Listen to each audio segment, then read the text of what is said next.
Curt, why is it a problem when a homeowner comes to you and says, just give me the biggest AC unit that I can have? Happens all the time. I'm not doing that homeowner any favors though. All I'm doing is throwing cold air at you. You're turning it down to 65, trying to make it a refrigerator feel comfortable. What happens when you oversize your unit? It doesn't run long enough to take out the humidity in the house.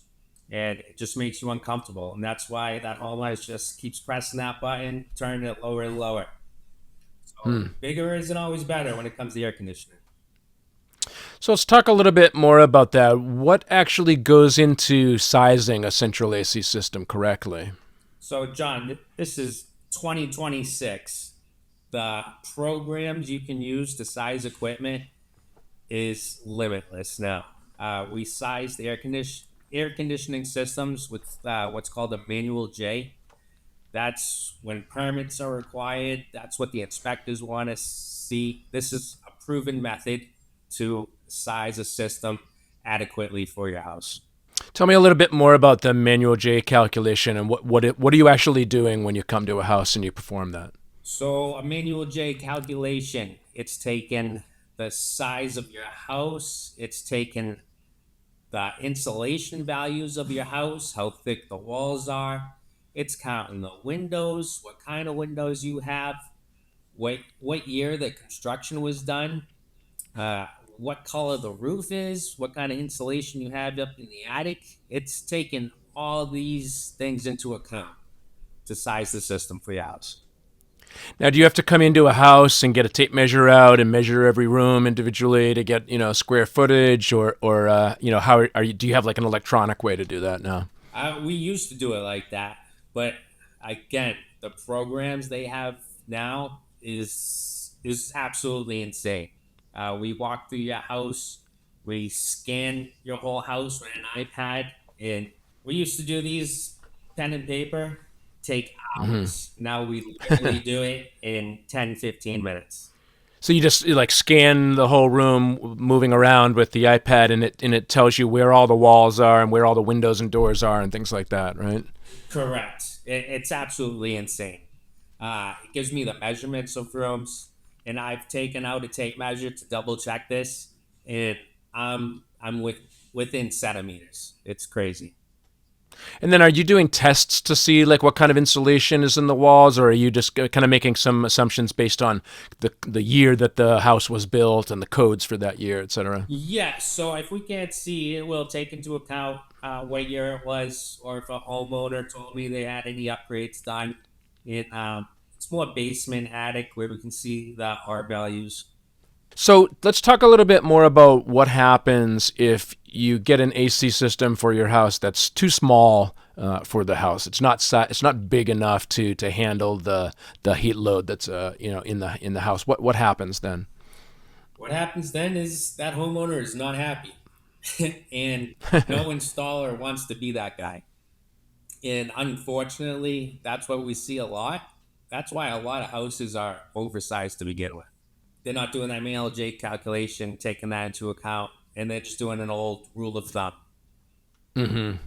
And then it ends up being too small, and so then the homeowner wants it to be 68 degrees in the house. That AC is just running constantly 24 hours a day, and it just can't even get it down to that temperature. Does that cause things to fail in the AC unit, that it's constantly running, and never gets a chance to stop, and it's like any mechanical thing that runs for 24 hours straight, you're going to have problems with it breaking, right? Correct. I mean, if it's running 24/7 and it's never bringing down the temperature, that unit's too small. Absolutely. But don't be scared for your unit to run uh, a little longer than usual. Because if a system is sized correctly, it's gonna run longer. But that's what you want. It's gonna take more humidity and moisture out of the air, and you're gonna feel comfortable at 74 degrees.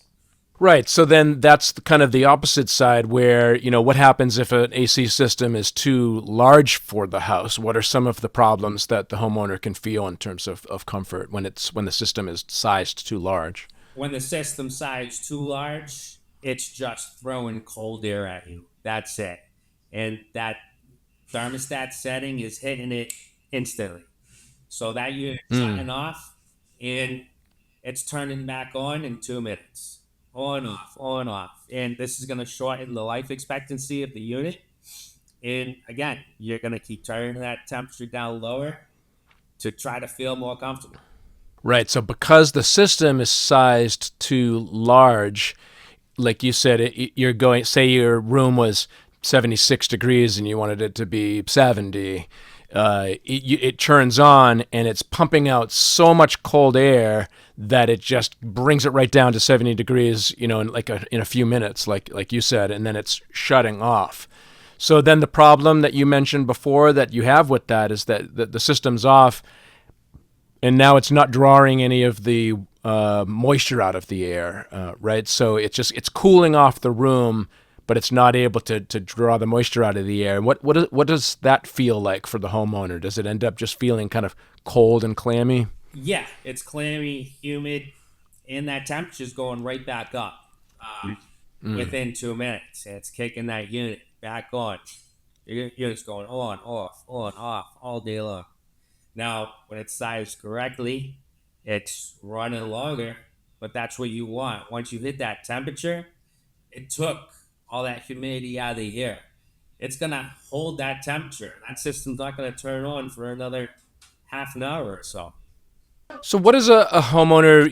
Once they have a system that's sized properly, what should they be looking for in terms of how long should an AC unit be on, and then like you said, the compressor will shut off maybe briefly when it hits a certain temperature, and then maybe it comes on a little bit later. Like what does a properly sized working system look like? Absolutely. So that's a loaded question right there, but because it depends. 70-degree day, 90-degree day. Sure. Obviously, it's gonna run longer on a 90-degree day. Yeah, things like that. I mean, a properly sized system. Don't be alarmed if it is. You go home, turn it on. It's 90 degrees in the house, and it is only dropping 1 to 3 degrees every hour. That's working good. That's taking all that humidity out. Okay. Again, that's the most important thing. I truly believe is just getting rid of that humidity. That's what makes you uncomfortable in the house. Yeah, so don't look for your air conditioning system to just immediately cool off the house and get it down to temperature if it's very hot. That's actually bad.